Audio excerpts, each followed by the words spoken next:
मुझे अब भी लगता है कि हमें लौट जाना चाहिए। और जो भी सूचना हमारे पास है वो श्री राम को जाके देते हैं। यहाँ पर रह के समय व्यर्थ करना अनुचित है। इस सागर को पार करना असंभव है। श्री राम का कार्य बीच मझधार में छोड़ने से अच्छा है कि हम अपनी मृत्यु को आलिंगन कर लें, क्योंकि नर के रूप में साक्षात नारायण है वो। आप उचित कह रहे हैं ताजश्री जामवंत। अब नारायण का कोई चमत्कार ही हमें मार्ग दिखा सकता है, क्योंकि हमारी आस, हमारे हनुमान जी की भी आस छूट चुकी है। हमारे पास कोई मार्ग नहीं है। ईश्वर भी उन्हीं की सहायता करते हैं जो स्वयं अपनी सहायता करते हैं। कई युगों से मैं इस धरा पर हूं, जानता हूं कि जिस कार्य में श्री राम का नाम हो वो कार्य कभी अधूरा नहीं रह सकता। कोई ऐसी समस्या नहीं जिसका कोई हल ना हो। हमें बस श्रद्धा के दीप में आस की लौ जगाए रखनी होगी।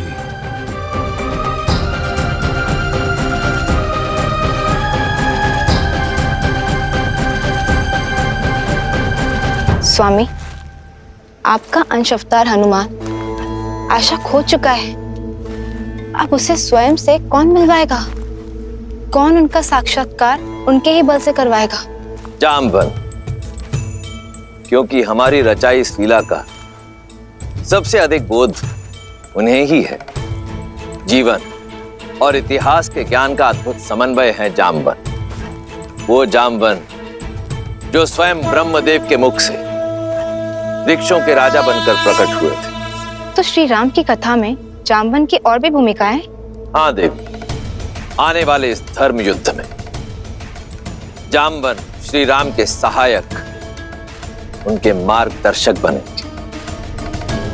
पिछले कई युगों से भगवान विष्णु के राम अवतार की प्रतीक्षा में थे जामवंत। स्वयं को इस पावन उद्देश्य के लिए तत्पर कर रहे थे जामवंत। युगों से?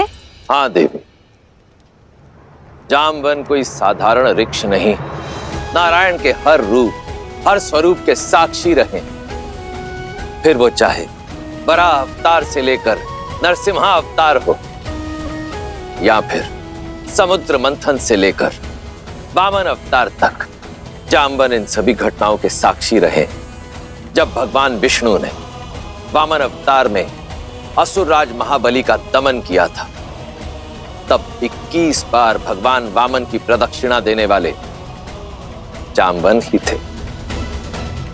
और अब राम अवतार में, राम रावण युद्ध में श्री राम के गुरु बनकर उनका मार्गदर्शन करने का दायित्व भी जामवंत ही संभालेंगे। भला हमें से लंका तक कौन जा सकता है? इतना सामर्थ्य तो हम में से किसी में भी नहीं है। संपाति ने हमें यह कहा था कि लंका यहाँ से कम 100 योजन दूर है। माना कि हम वानर हैं, किंतु इतनी दूरी तय करना तो हमारे लिए भी असंभव है। संपाति और जटायु माता सीता को बचाने के लिए अपने प्राण तक न्यौछावर करने से पीछे नहीं हटे, और तुम कहते हो कि हम पीछे हट जाएं? कदापि नहीं। अपने भीतर झांको। कौन है जो माता सीता तक पहुंचने के लिए इस विशाल महासागर के पार निकल सकता है?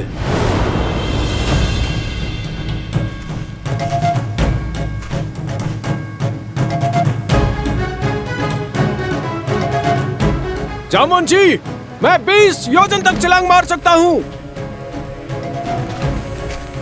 मैं 40 योजन।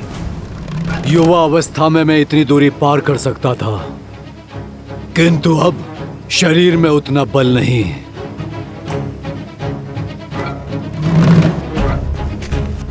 मैं करूंगा ये प्रयास।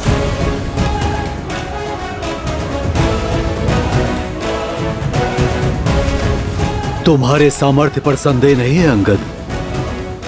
मुझे ज्ञान है कि तुम वहां तक पहुंच तो जाओगे, परंतु वहां से लौटने की शक्ति शेष नहीं बचेगी। और फिर तुम युवराज हो, तुम्हारी रक्षा हमारे लिए आवश्यक है और तुम्हारा यहाँ सेना के साथ रहना भी आवश्यक है।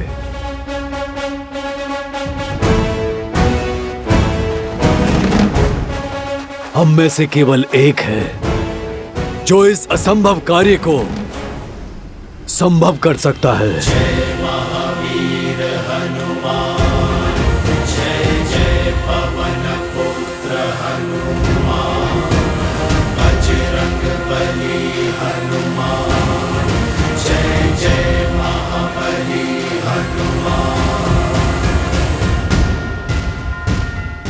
जामवन जी, कहीं आपका संकेत मेरी ओर तो नहीं? नहीं ऋक्षराज, मैं ये नहीं कर सकता। इतना सामर्थ्य नहीं है मुझ में। सामर्थ्य है पर बोध नहीं है, बल है। किंतु तुम भूल चुके हो, बुद्धि में तुम्हारा कोई सानी नहीं है। पर्वत को मसान की भांति मसल देने की शक्ति है तुम में। तुम भूल गए कि श्री राम ने क्या कहा था? क्योंकि ये यात्रा केवल सीता की खोज की नहीं, तुम्हारे स्वयं को खोजने की भी है। पात्र हो पर परिचय नहीं है अपना। अपना परिचय जानते हो ना हनुमान? हाँ, मैं हनुमान हूँ, महाराज केसरी और माता अंजना का पुत्र हनुमान। किंतु हनुमान की पहचान और भी अधिक भव्य है। आ जाओ सब, हनुमान के जन्म की गाथा सुनाता हूं। उन्हें उनकी वास्तविकता का बोध कराता हूं।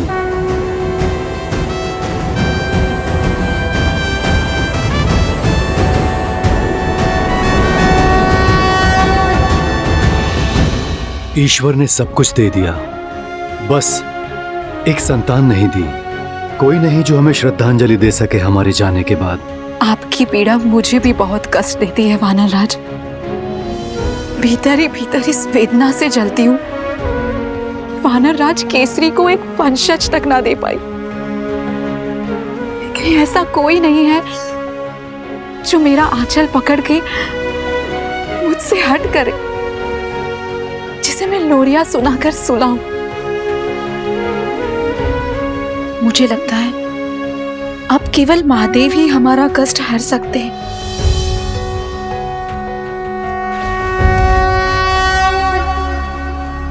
ओम नमः शिवाय। ओम नमः शिवाय।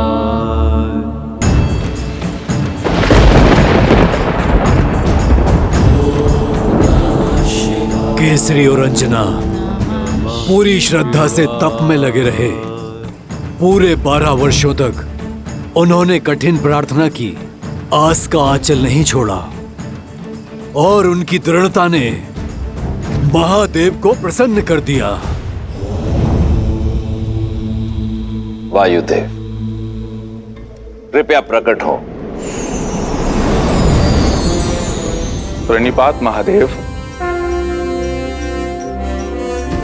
प्रणिपात माता। आदेश करें, इस दास का स्मरण कैसे किया आपने? क्या अपने वेग में कोई भूल तो नहीं हो गई मुझसे? भूल नहीं हुई, संसार का भला करने का अवसर मिला है आपको। एक बड़ा दायित्व सौंपने के लिए आपको यहाँ बुलाया गया है। महादेव की सेवा करके मैं धन्य हो जाऊंगा। अपनी भक्ति से प्राप्त शक्ति से रावण इस संसार में तनाव का वातावरण फैला रहा है।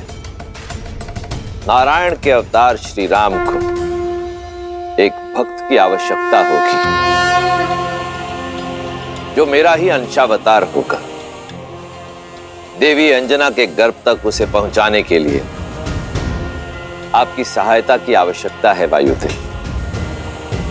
ये समझ लीजिए कि श्री हरि के इस दिव्य अवतार की गाथा में आपकी एक अत्यंत महत्वपूर्ण भूमिका होने वाली है।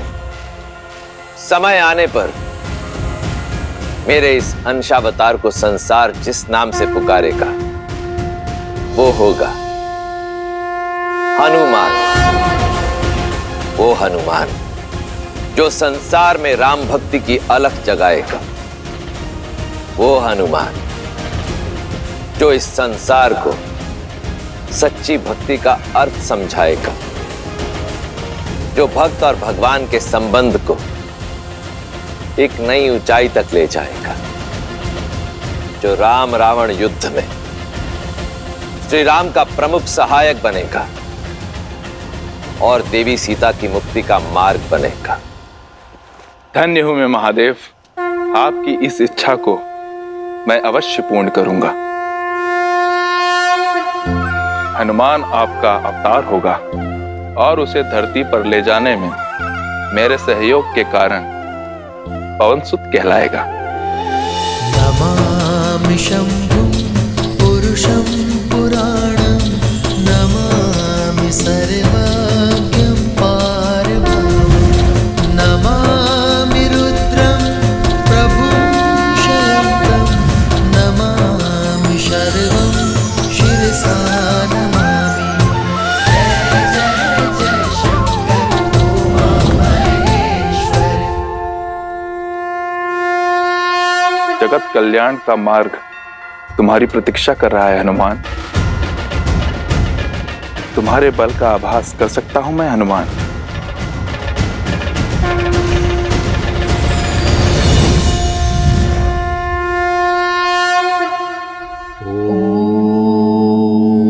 नमः शिवाय।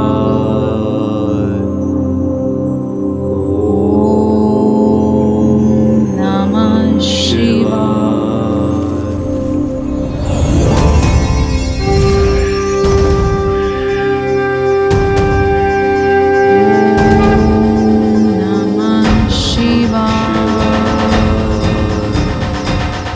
रख सकता तो सदा सर्वदा तुम्हें अपने साथ ही रख लेता, किंतु महादेव का आदेश अडिग है, पास नहीं रहेगा, किंतु तुम्हारा पिता सदा तुम्हारे साथ रहेगा। शंकर सुवन केसरी नंदन, तुम्हारा पिता कहलाने का गर्व मेरे जीवन का सबसे बड़ा धन होगा। पवनसुत,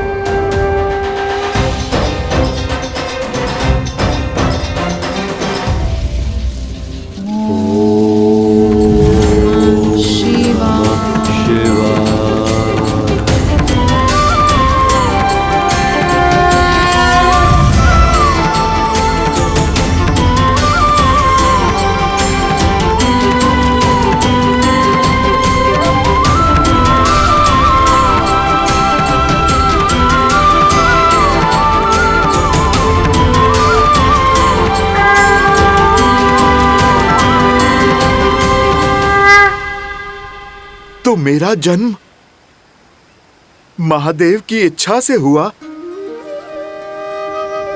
जामवंत जी, मैं महादेव का अंश हूं।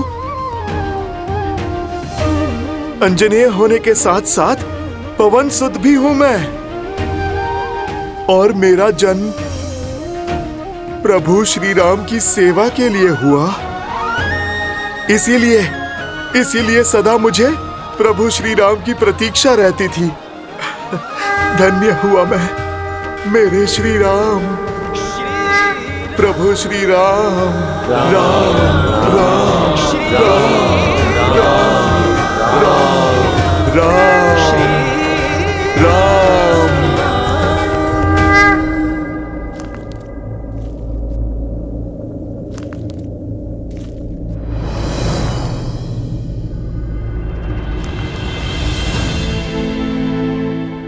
चिंता ना करें मित्र, हनुमान जो दायित्व लेते हैं उसे वो अवश्य पूर्ण करते। बस वही एक आशा शेष है मित्र, यही ना टूटे। मित्र, मैं आपको कुछ दिखाना चाहता हूं। वो जो हनुमान ने हमारे ऋषिमुख निवास के समय बनाया था।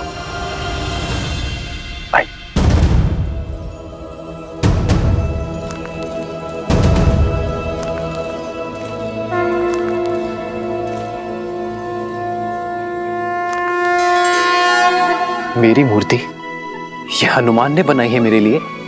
हाँ, बिना आपको देखे आपके लिए हनुमान की भक्ति और समर्पण उसकी कोई सीमा नहीं। अपने हृदय में उभरती छवि को वर्षों तक हर दिन अथक प्रयास से गढ़ा है उसने। भैया,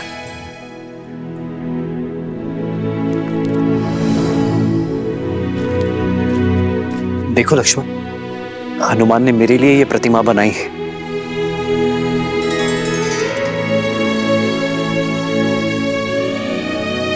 धन्य हुआ मैं लक्ष्मण कि मेरा सहयोगी इतना स्नेह करता है मुझसे, जिसका मुझ में इतना विश्वास हो कि बिना मुझसे भेंट की, बिना मुझे देखे समर्पण से इतनी बड़ी प्रतिमा बना डाली। वो मुझे कभी निराश नहीं करेगा लक्ष्मण। उसके विश्वास ने मुझे नई आस दी है लक्ष्मण। हनुमान अवश्य सीता को खोज कर लाएगा।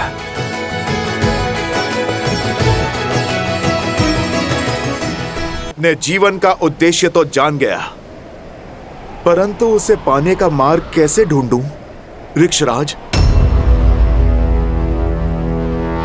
इस महासागर को लांघने का सामर्थ्य मैं कहां से लाऊं? सूर्य कभी नहीं पूछता कि अपने अंदर उजाला कहां से लाए। इस तुच्छ सागर को महासागर कह रहे हो तुम कदाचित भूल रहे हो, अपने बाल्यकाल में तुमने बहुत ऊंची छलांग लगाई थी। इतनी ऊंची छलांग कि ऐसे सहस्त्र समुद्रों की दूरी उसमें समा जाए। सहस्त्र योजनों की छलांग लगाई थी तुमने हनुमान। वो छलांग जिसने केसरी नंदन मारुति को हनुमान बनाया। हनुमान ज्ञान गुण सागर, जय कपीस तिहु लोक उजागर। अपने जन्म और उस असंभव छलांग की कथा सुनो हनुमान। अपना बल, सामर्थ्य और स्वयं का परिचय पा जाओगी।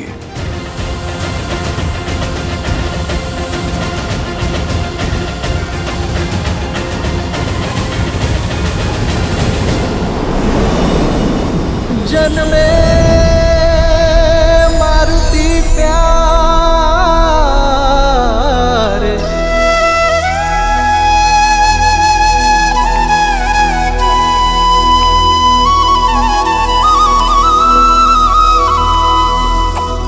जन्मे मारुति प्यारे।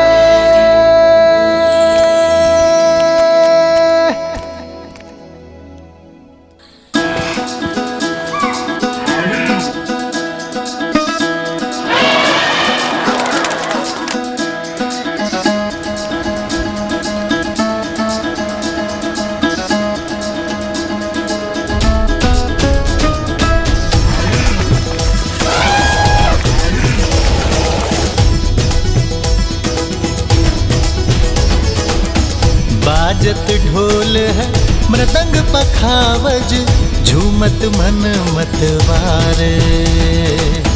मंगल पलिए आया है देखो, हर्षित वानर सारे।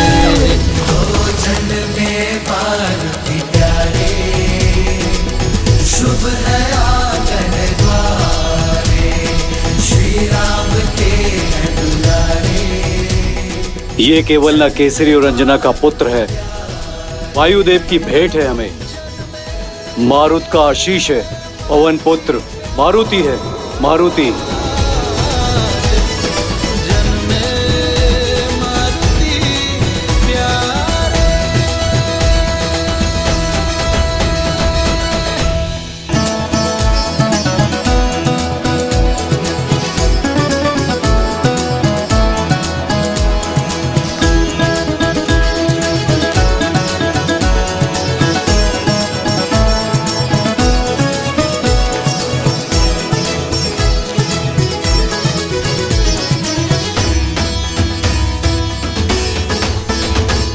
सूरज सा मुकदम के चंचल नटखट नैना, तू भगवान का रूप है, तुझ सा भक्त कोई ना।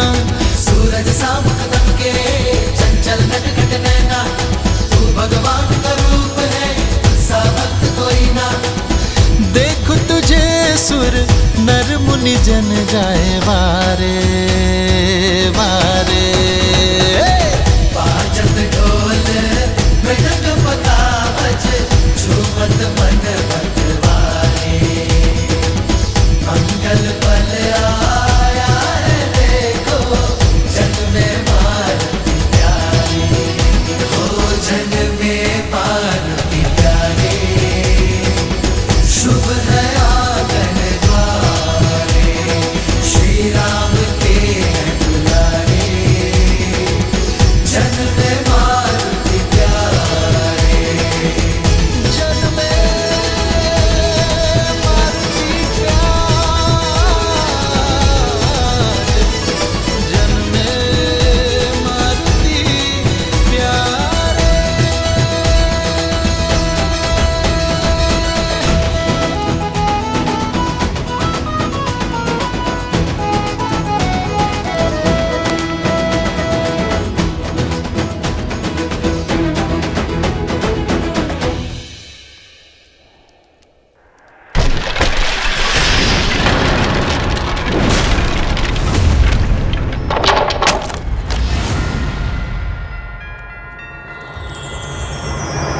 लाल देह लाली लसे अरुधरि लाल लगू, वज्र देह दानव दलन, जय जय जय कपीसु।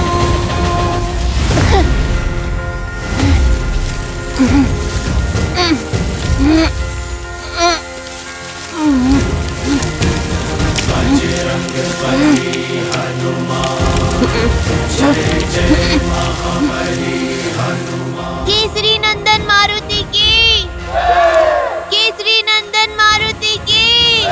जय महावीर हनुमान, जय जय पवन पुत्र हनुमान। पवन सुत और महादेव के अंश हो, वायु की प्रचंड शक्ति और महादेव के अनन्य क्षमता के साथ जन्मे हो तुम, और इसलिए तुमने वो उड़ान भरी जो कोई नहीं भर पाया। जब तुम बालक थे तब एक दिन तुम्हारी माता अंजना वन में पुष्प लेने गई और पीछे तुम निद्रा से उठे, और बालक मारुति भूख से बिलखने लगा। माता, माता, भूख लगी है, भोजन दो ना।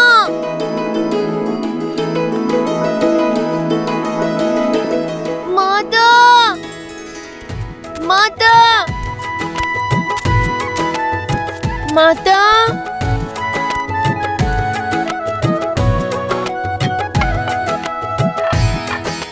भोजन तो नहीं है।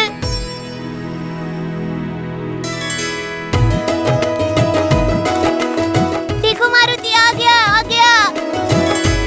अरे मारुति तुम आ गए। हमने कुछ रसीले आम देखे, किंतु वह इतने ऊपर हैं कि हम तोड़ नहीं सकते। क्या तुम तोड़ लाओगे? हम लोग साथ में खाएंगे। भूख तो मुझे भी लगी है, किंतु माँ कहती है स्वयं से पहले सदा दूसरों के बारे में सोचना चाहिए। चलो पहले तुम्हें खिलाता हूँ। चलो चलो मेरे साथ, चलो चलो।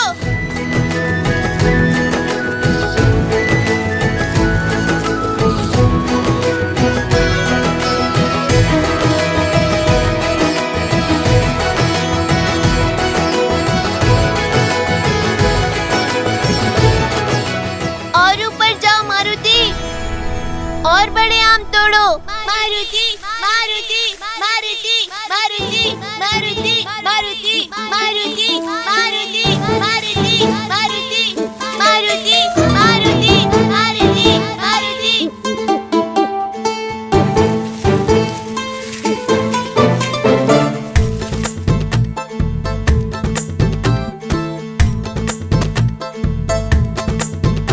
इतना पर्याप्त है? नहीं, ये हरे हैं, कच्चे। और ऊपर जाओ, लाल चमकीले आम तोड़ो। फल जितना बड़ा, जितना लाल, जितना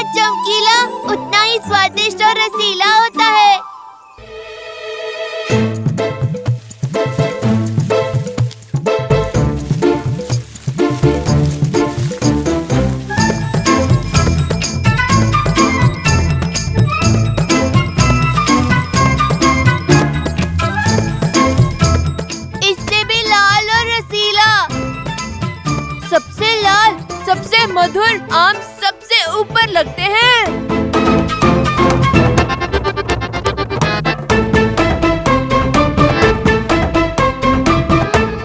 जितना बड़ा, जितना लाल, जितना चमकीला, उतना ही रसीला।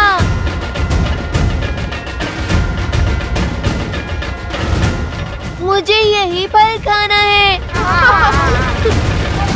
बुद्धू, वो आम नहीं, सूर्यदेव है, सूर्यदेव। लाल देह लाली लसे मरुधरि लाल लगून, वज्र देह दानव तलन, जय जय जय कपीसूर। देवी अंजना को बताना होगा, हनुमान संकट में है।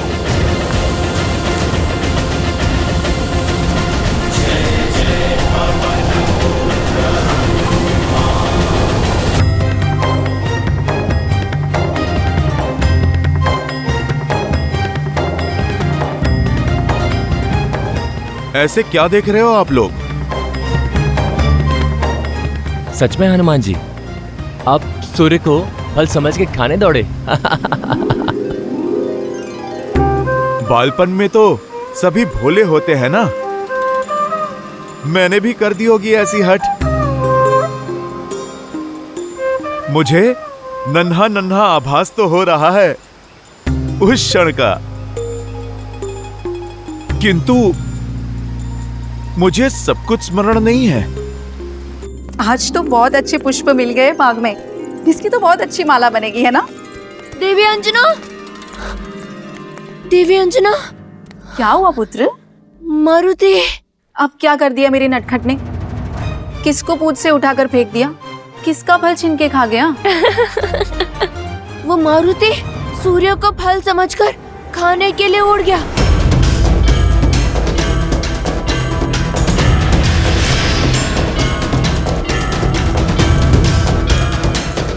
मारुति, पुत्र लौट आओ। मारुति!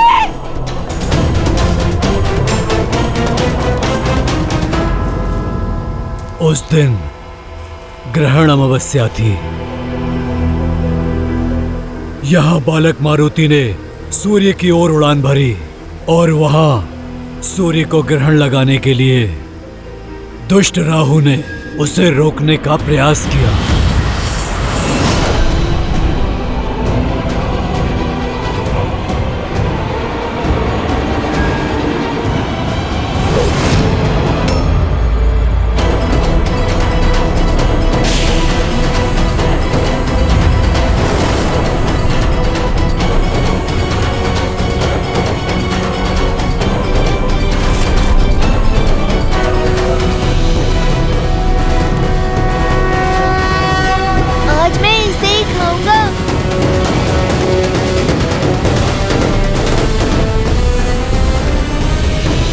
बालक, कहाँ जा रहे हो? उस फल को खाने। नहीं, सूर्य को खाने का अधिकार केवल मेरा है। माता तो कहती हैं, प्रकृति में सबका समान अधिकार है। ये जो भी है, मारुति के वेग को स्पर्श तक नहीं कर सकता। ये रसीला फल मैं ही खाऊंगा।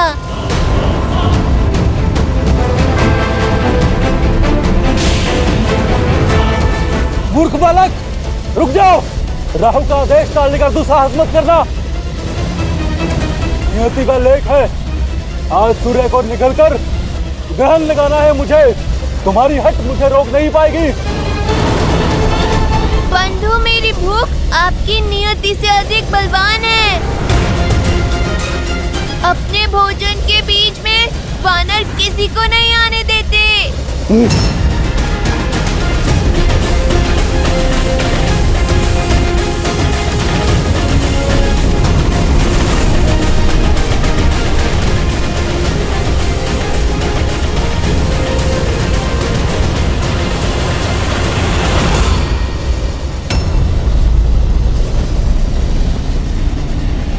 अच्छा, मेरी टांग खींचोगे?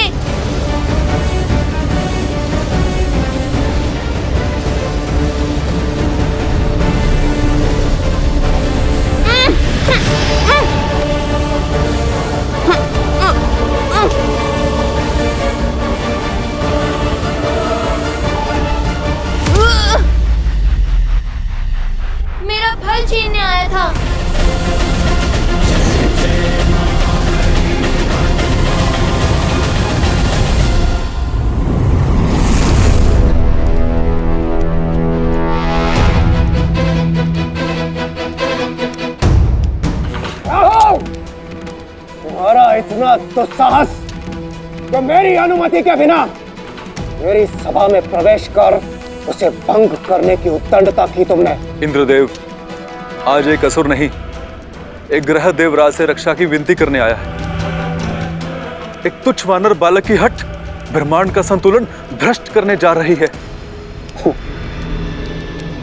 एक तुच्छ वानर बालक,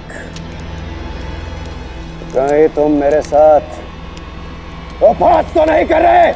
सत्य कह रहा हूं देवराज, विलक्षण बल है उसमें, सूर्य को निगलने चला है। महाबली है वो, जिसने एक प्रहार में मुझे यहां पटक दिया। शिव का अंश है, इसलिए मौन नहीं बैठ सकते देवराज। अमृत मंथन के समय सूर्य को ग्रसित करने का अधिकार केवल मुझे दिया गया। आज सृष्टि का नियम टूटा तो देवराज की गरिमा भंग होगी।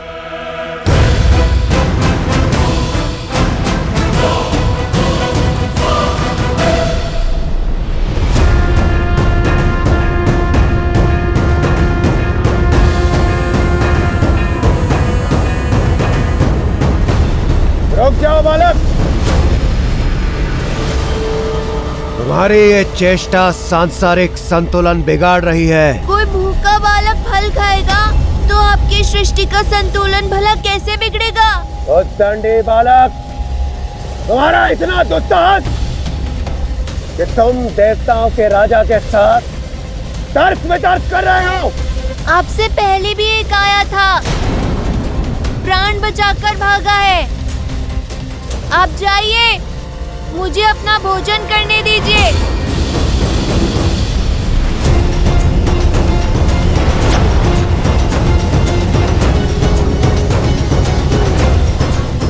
रुक जाओ मूर्ख, सूर्य के समीप जाते ही भस्म हो जाओगे तुम।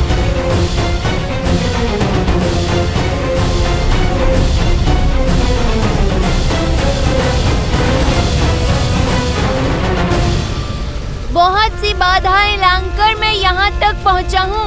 अब मैं पीछे नहीं हटूंगा, पर इतना बड़ा फल खाऊं कैसे?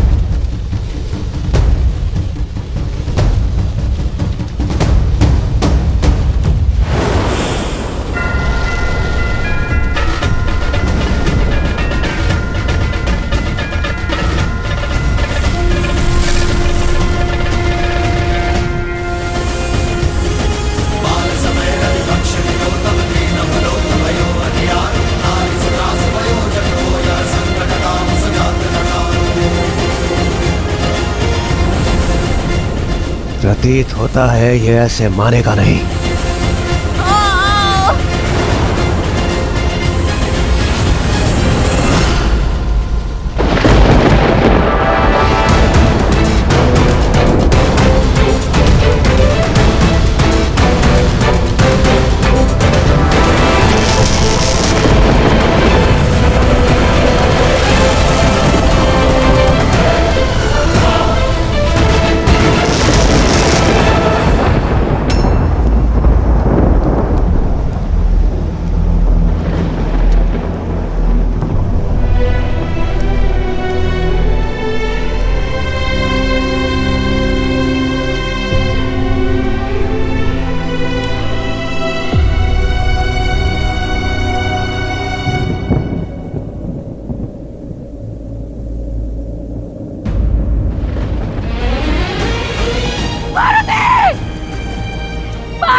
हमें मुक्त कीजिए, मेरा पुत्र, मेरा पुत्र, पुत्र, पार्वती, पार्वती, पुत्र, पार्वती।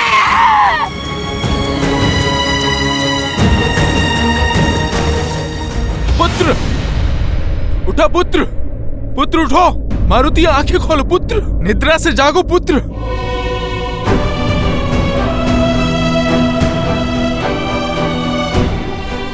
मारुति आंखें खोलो।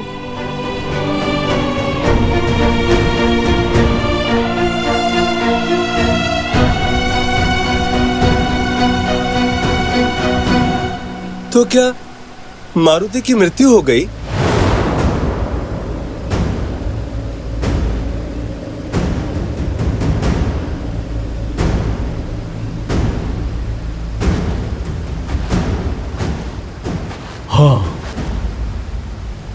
क्योंकि वज्र को तो पवन देव भी नहीं सह सकते, तो पवन पुत्र कैसे सहता? मारुति वज्र का प्रहार नहीं सह पाया और वायुदेव इस सत्य को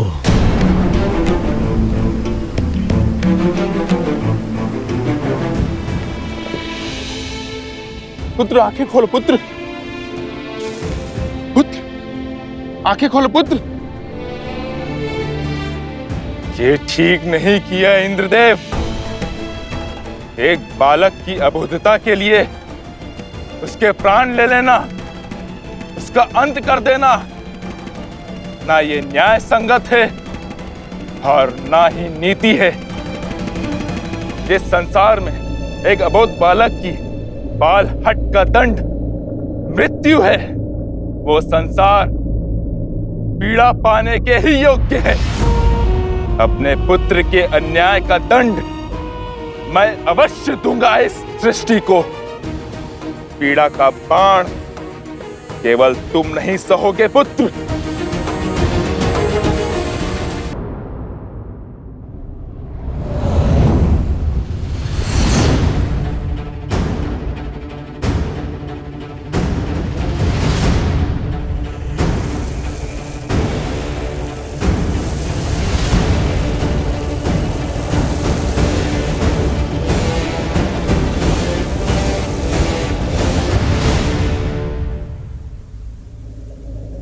मारुति, मारुति, मारुति, मेरा पुत्र कहाँ है? मेरा पुत्र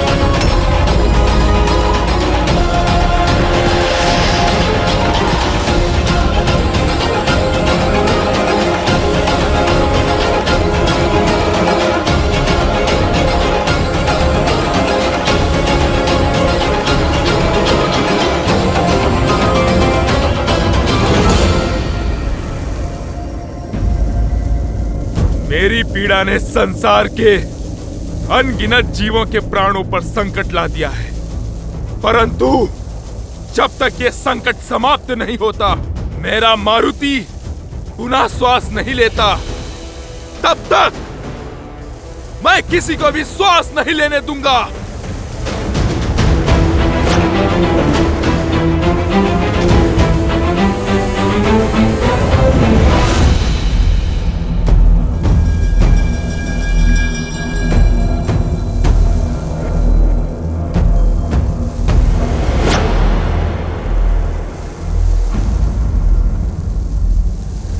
इंद्रदेव,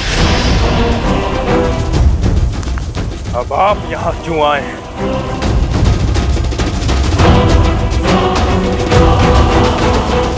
अपने क्रोध को नियंत्रित कीजिए वायुदेव, और ऐसा अनर्थ मत कीजिए। यदि आपने अपनी वायु का संचार न किया तो इस समस्त सृष्टि का सर्वनाश हो जाएगा, और आप इस प्रकार जीवों से उनका जीवन नहीं छीन सकते। क्यों? यदि आप मेरे पुत्र का जीवन छीन सकते हैं, तो मैं भी सृष्टि से वायु रूपी जीवन छीन सकता हूं।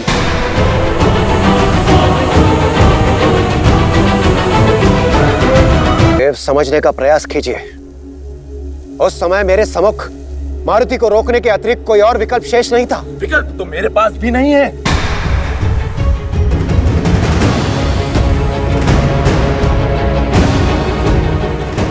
जब तक मेरे पुत्र के प्राण पुनः नहीं लौटते, संसार की पीड़ा का अंत नहीं होगा।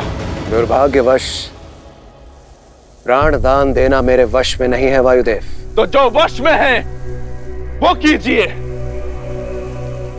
संसार के सर्वनाश का साक्षी बनिए देवराज। वायुदेव, यदि आप न माने तो शीघ्र ही पृथ्वी से जल समाप्त हो जाएगा। भूलोक यमलोक बन जाएगा। हमारा कर्म, हमारा उद्देश्य, हमारा अस्तित्व सब समाप्त हो जाएगा। अपनी क्रोधाग्नि में इस संसार को जलाकर ध्वस्त मत कीजिए वायुदेव। एक बार उन निर्दोष जीवों की पीड़ा को, उनकी पुकार को सुनने का प्रयास कीजिए। क्या उन जीवों ने सुनी थी मेरे पुत्र की करुण पुकार?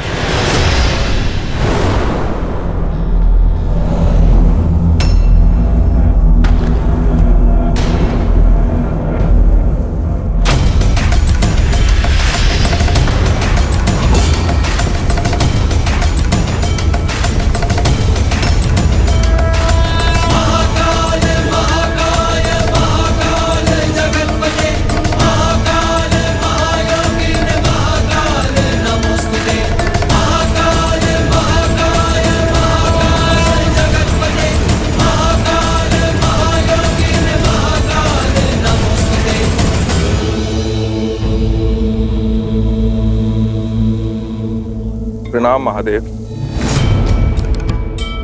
प्रणाम महादेव।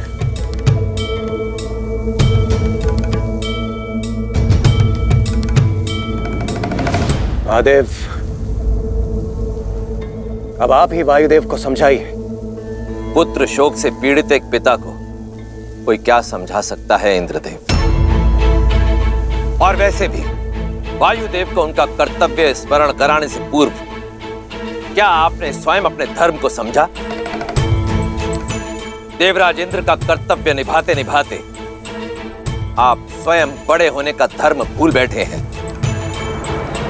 और क्या होता है बड़े होने का धर्म? अपने से छोटों की रक्षा करना। परंतु आपने नन्हे मारुति पर प्रहार कर अधर्म किया है देवराज इंद्र। शंभू शंभू शंभू शंभू शंभू। धार्मिक वीडियो सबसे पहले देखने के लिए हमारे चैनल को सब्सक्राइब करें और बेल आइकन दबाएं।